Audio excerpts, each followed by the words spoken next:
Good morning students. Class 11th और 12th के लिए इंग्लिश ग्रामर में हम सिंटैक्स पढ़ रहे हैं।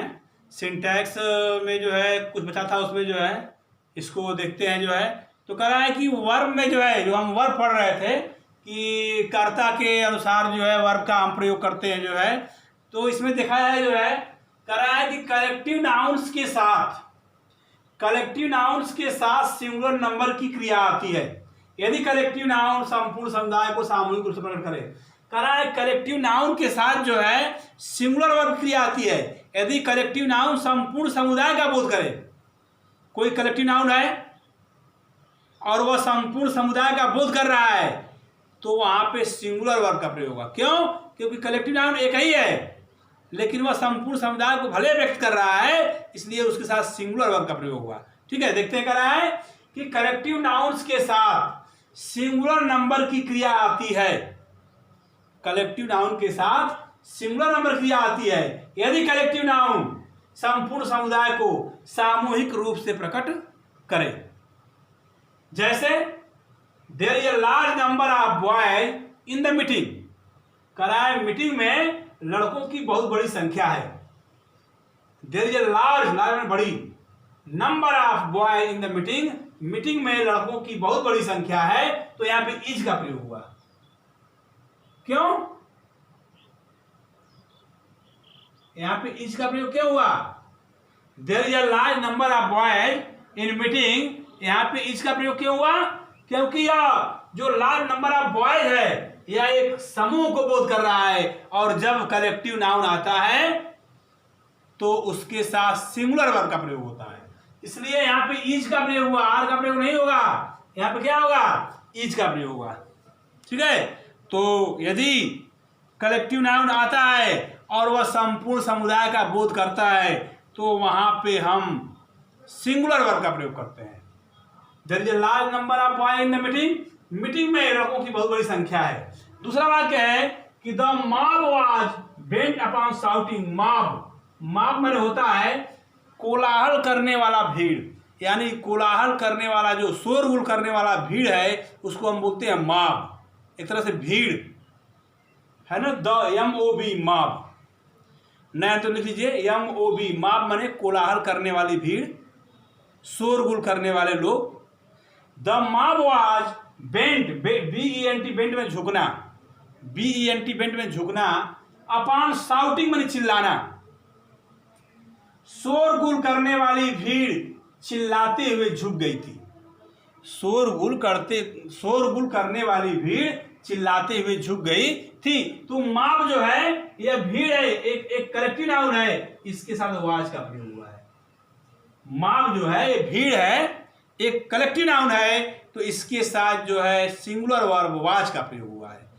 ठीक है, तो कलेक्टिव नाउन के साथ यदि कलेक्टिव नाउन आता है और वह संपूर्ण समुदाय का बोध करता है तो वहां हम सिंगुलर वर्ब का प्रयोग करते हैं। अगला एक वाक्य है कि द काउंसिल मतलब सभा, COUNCIL, काउंसिल में सभा, परिषद।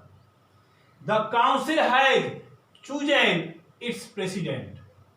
सभा ने अपना अध्यक्ष चुना है। चूज में चुनना, इसका थर्ड फॉर्म चूजन है।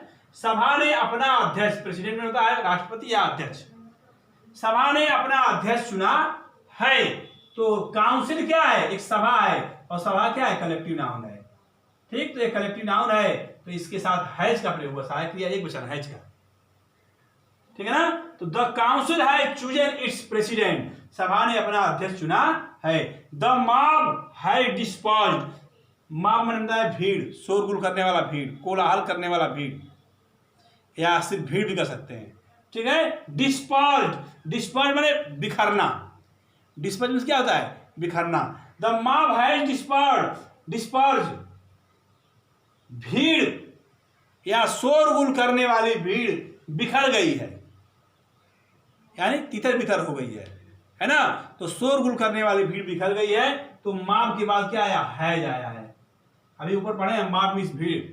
ठीक है, तो इस तरह यदि कलेक्टिव नाउन आता है और वह संपूर्ण समुदाय का बोध करता है तो उसके साथ हम सिंगुलर वर्ब का प्रयोग करते हैं। सिंगुलर हेल्पिंग वर्ब का हम प्रयोग करते हैं। ठीक है। दूसरा नियम इसी से संबंधित है, इसी से रिलेटेड है कि दूसरा नियम क्या है। फिर क्या कर रहा है कि यदि कलेक्टिव नाउन द्वारा पृथक पृथक भिन्न भिन्न व्यक्ति को प्रकट किया जाए, अभी तक तो कह रहा था यदि कलेक्टिव नाउन संपूर्ण समुदाय का बोध करे, और कलेक्टिव नाउन है लेकिन वह भिन्न भिन्न व्यक्तियों को पृथक करता है, भिन्न भिन्न व्यक्तियों का अलग अलग व्यक्तियों की व्याख्या कर रहा है, अलग अलग व्यक्तियों के बारे में कुछ कर रहा है, तब वहां पे हम प्लूरल वर्ब का प्रयोग करते हैं। यदि कलेक्टिव नाउन द्वारा पृथक पृथक भिन्न भिन्न व्यक्तियों को प्रकट किया जाए तो प्लूरल वर्ब का प्रयोग होता है। जैसे कह रहा है कि यदि कलेक्टिव नाउन द्वारा पृथक पृथक भिन्न भिन्न व्यक्तियों को प्रकट किया जाए तो प्लूरल वर्ब का प्रयोग होता है। ऐसे the mob were dispersed in all directions. Mob, mob माने भीड़, कोलाहल करने वाली भीड़। द मॉब के बाद वर आ गया, यहां भी मॉब था तो हैज आया है या वाज आया है, लेकिन यहां पे वर आया। क्यों आया? क्योंकि जब कलेक्टिव नाउन द्वारा पृथक पृथक भिन्न भिन्न व्यक्तियों को प्रकट किया जाए, जैसे क्या कर रहा है कि द मॉब वर डिस्पर्स्ड में होता है बिखर जाना, इन ऑल डायरेक्शंस, भीड़ सभी दिशाओं में बिखर गई, है ना, भीड़ सभी दिशाओं में बिखर गई थी। यानी कोला उपद्रवी, मॉब मिलता है एक तरह से कोलाहल करने वाले लोग, शोर गुर करने वाले लोग, उपद्रवी लोग।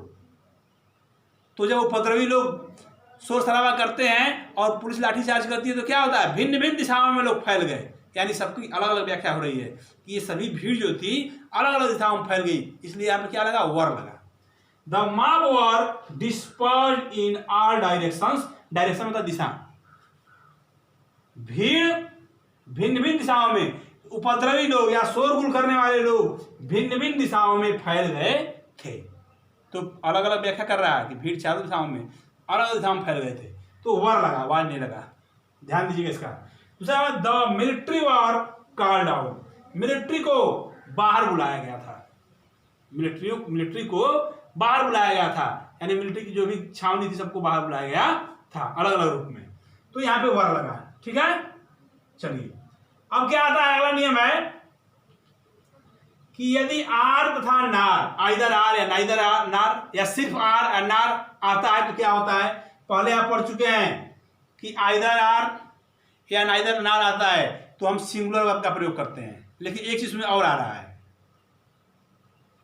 है ना, आइदर आर नाइदर आर दोनों सिंगुलर है तो हम सिंगुलर वर्ब का प्रयोग करेंगे, लेकिन क्या कर रहा है कि यदि आइदर आर तथा नार द्वारा जुड़े हुए सब्जेक्ट भिन्न भिन्न वचनों के हों, यानी नंबर, सिंगुलर नंबर प्लूरल, मान लीजिए कि यदि आर या नार या आइदर या नाइदर नार से जुड़े हुए जो सब्जेक्ट है, करता है, वो भिन्न भिन्न वचन के हों, कोई सिंगुलर नंबर है कोई प्लूरल नंबर है, कोई एक वचन है कोई बहुवचन है, तो क्रिया बहुवचन में होगी। अगर जो है आइदर आर नाइदर नार या सिर्फ आर या नार से कोई कर्ता जुड़ा हुआ है और उनके वचन अलग अलग हैं, कोई कर्ता सिंगुलर नंबर का है कोई प्लूरल नंबर का है, कोई एक वचन का है कोई बहुवचन का है, तो उनके साथ क्रिया बहुवचन में होगी, तो उनके साथ क्रिया जो है बहुवचन में होगी। और एक चीज और उसमें रहेगा, और प्लूरल सब्जेक्ट बहुवचन कर्ता क्रिया से पूर्व प्रयुक्त होगा, यानी बहुवचन जो करता है वो क्रिया से पहले प्रयुक्त होगा। यानी यदि दो कर्ता भिन्न भिन्न वचन के हों, कोई सिंगुलर हो कोई प्लूरल हो, तो जो वर्ब होगा वह प्लूरल नंबर में होगा, है ना, वह प्लूरल में होगा, क्रिया बहुवचन में होगी, और जो प्लूरल सब्जेक्ट है जो कर्ता बहुवचन का है वह क्रिया से पहले होगा, यानी क्रिया के तुरंत पहले वही होगा, सिंगुलर कर्ता नहीं होगा, सिंगुलर कर्ता पहले हो जाएगा, उसके बाद तब प्लूरल कर्ता होगा और तब क्रिया से पहले प्लूरल होता है ना। तो कह रहा है कि यदि आर तथा नार द्वारा जुड़े हुए सब्जेक्ट भिन्न भिन्न वचनों के हों तो क्रिया बहुवचन में होगी और प्लूरल सब्जेक्ट क्रिया से पूर्व प्रयुक्त होगा। जैसे Nirmal are his friends have done this, Nirmal या उसके मित्रों ने इसे किया है, यानी इस कार्य को किया है, निर्मल या उसके मित्रों ने इस कार्य को किया है। तो देखिए है लगा है, क्यों, फ्रेंड्स बहुवचन है, फ्रेंड्स क्या है, बहुवचन है, इस क्रिया से पहले बहुवचन करता आया है, क्रिया बहुवचन होगा और जो बहुवचन का कर्ता होगा इस क्रिया से पहले होगा, यानी एक वचन का कर्ता पहले जाएगा और बहुवचन कर्ता उसके आर के बाद होगा और क्रिया से पहले। ठीक, दूसरा वाक्य neither the principal nor the teachers were present. न तो ये निगेटिव है, देखिए जब आर आएगा, आइदर आ रहा है तो वो पॉजिटिव है और उसका निगेटिव है नाइदर या नार। तो neither the principal nor the teachers were present, न तो प्रधानाचार्य और न ही अध्यापक उपस्थित थे। न तो प्रधानाचार्य उपस्थित थे और न ही अध्यापक उपस्थित थे। तो यहाँ देखिए टीचर्स के बाद वर लगा है। क्या बताया गया है कि अगर कर्ता भिन्न भिन्न वचन के हों तो प्रिंसिपल एक वचन है और टीचर्स बहुवचन है, तो उसके साथ बहुवचन सहायक क्रिया वर लग गया है और जो बहुवचन करता है उस क्रिया से पहले ही रहेगा, एकदम सटा हुआ रहेगा, प्रेजेंट। ठीक है, तो कह रहा है कि यदि आर तथा नार या आइदर आर तथा नाइदर नार से जुड़े हुए कर्ता यदि भिन्न भिन्न वचनों के हों, वचन उनके अलग अलग हो, कोई सिंगुलर है कोई प्लूरल है, तब जो है हम प्लूरल वर्ब का प्रयोग करते हैं और जो प्लूरल बहुवचन कर्ता होता है वह क्रिया के पास होता है, क्रिया से पहले होता है, यानी एक वचन कर्ता और पहले होता है। इसके पहले आप क्या पढ़े थे आइदर आर में? आइदर आप पढ़ते थे कि आइदर आर या नाइदर नार के साथ जो हम एक वचन क्रिया का प्रयोग करते हैं, कब करते हैं? जब उसके वचन एक ही हो, दोनों सिंगुलर नंबर हो, वचन एक हो, पर्सन एक हो, तब हम जो है सिंगुलर प्रयोग करते हैं। लेकिन जब वचन अलग अलग हो गया तो फिर वो क्या होगा? बहुवचन में होगा और बहुवचन कर्ता जो है क्रिया से पहले होगा। ठीक, दूसरा नियम को और देखिए, कह रहा है कि जब आर या नार, आइदर आर या नाइदर आर या सिर्फ आर या नार तथा जुड़े हों सब्जेक्ट्स भिन्न भिन्न पर्सन क्यों। अभी आप नंबर पढ़े, अब कह रहा है person, first person, second person, third person, माने कहीं आई दिया है, कहीं ही दिया है, कहीं यू दिया है, कहीं दे दिया है। तो कह रहा है कि यदि आर या नार या आइदर या नार भिन्न भिन्न सब्जेक्ट्स जो है भिन्न जुड़े हुए सब्जेक्ट्स भिन्न भिन्न पर्सन के हों तो वर्ब सबसे पास वाला कर्ता के अनुसार होगा। जब आइदर आर या नाइदर आर या आर या नार से दो कर्ता दिया हो और उनका पर्सन अलग अलग हो, पर्सन ही अलग हो, कोई फर्स्ट पर्सन हो, कोई सेकंड पर्सन हो, कोई फर्स्ट पर्सन हो, कोई थर्ड पर्सन हो, तो जो क्रिया के पास वाला करता है उसके अनुसार हम क्रिया का प्रयोग करते हैं। क्रिया के पास वाला करता अगर बहुवचन है तो बहुवचन कर देंगे, एक वचन है तो एक वचन कर देंगे, फर्स्ट पर्सन में है उसके अनुसार करेंगे। ठीक है, क्या कह रहा है कि जब आर या नार तथा जुड़े हुए सब्जेक्ट्स भिन्न पर्सन के हों तो वर्ब सबसे पास वाला कर्ता के अनुसार होगी। जैसे either he are I am Ram, या तो वह या तो मैं गलत हूं, या तो वह या तो मैं गलत हूं, या तो वह गलत है या तो मैं गलत हूं। तो either he are I am Ram, तो इससे एम लगा, क्यों लगा? देखिए ये ही जो है थर्ड पर्सन है और आई क्या है? फर्स्ट पर्सन है। पर्सन दोनों का अलग अलग है, ये ही थर्ड पर्सन है, आई क्या है? फर्स्ट पर्सन है। तो कहा गया कि आर या नार से जुड़े हुए सब्जेक्ट भिन्न भिन्न पर्सन के हों तो क्रिया के पास वाला जो करता है उसके अनुसार क्रिया लगेगा, यानी आई है तो एम लगेगा। अभी नहीं कि ही के साथ इज नहीं होगा, ही के अनुसार इज नहीं होगा, आई के अनुसार क्या जाएगा? एम। तो either he are I am Ram. कह रहा है नाइदर यू नार ही इज टू ब्लेम, न तो तुम्हारे ऊपर और न ही उसके ऊपर ब्लेम लगाया गया है। ब्लेम माने आरोप, दोष, न तो तुम्हारे ऊपर और न तो उसके ऊपर ब्लेम लगाया गया है। तो यहां इस का प्रयोग हुआ, क्यों? क्योंकि इसके पास में ही है और इधर यू है, यू के साथ आर होगा, ठीक है ना, लेकिन आर नहीं होगा। क्यों? क्योंकि इसका नियम है कि जब पर्सन अलग अलग हो तो जो पास क्रिया के पास वाला करता है उसके अनुसार हम क्रिया का प्रयोग करते हैं। ठीक है, तो ये आपका जो है सिंटैक्स ऑफ वर्ब्स। अब एक तरह से आपका सिंटैक्स जो है समाप्त हो गया, काफी लंबा टॉपिक था ये जो है। और सिंटैक्स यदि आप सही से तैयार कर लेंगे तो समझिए कि 70% आपने ग्रामर तैयार कर लिया। और इसके बाद अगले वीडियो में हम इससे संबंधित कुछ क्वेश्चंस हैं जो अभी पढ़े हैं आप इधर सिंटैक्स ऑफ वर्ब्स में, कुछ क्वेश्चंस हल कराएंगे ब्लैक बोर्ड पर। ठीक है। उसके बाद एक अगला टॉपिक आएगा जो है ट्रांसफॉर्मेशन। कक्षा 12 में और 11 में जो है ये जैसे डायरेक्ट पढ़े डायरेक्ट पढ़ाई दिया आपको मैं, ठीक है। 3 टॉपिक ऐसा है जो सिंटैक्स है, ट्रांसफॉर्मेशन है और सिंथेसिस है।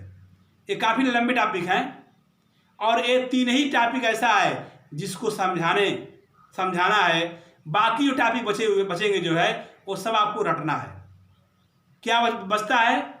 इसके बाद ट्रांसफॉर्मेशन, रूप परिवर्तन, वो भी लंबा टॉपिक है, ठीक ना। इसके बाद जो टॉपिक आएगा उसमें आता है अंटोनिम, विलोम शब्द, वो क्या करना है? रटना है उसको। Synonym, homophones, one word substitution, ठीक है। ये सब आएगा जो है, जिसको क्या करना रहता है?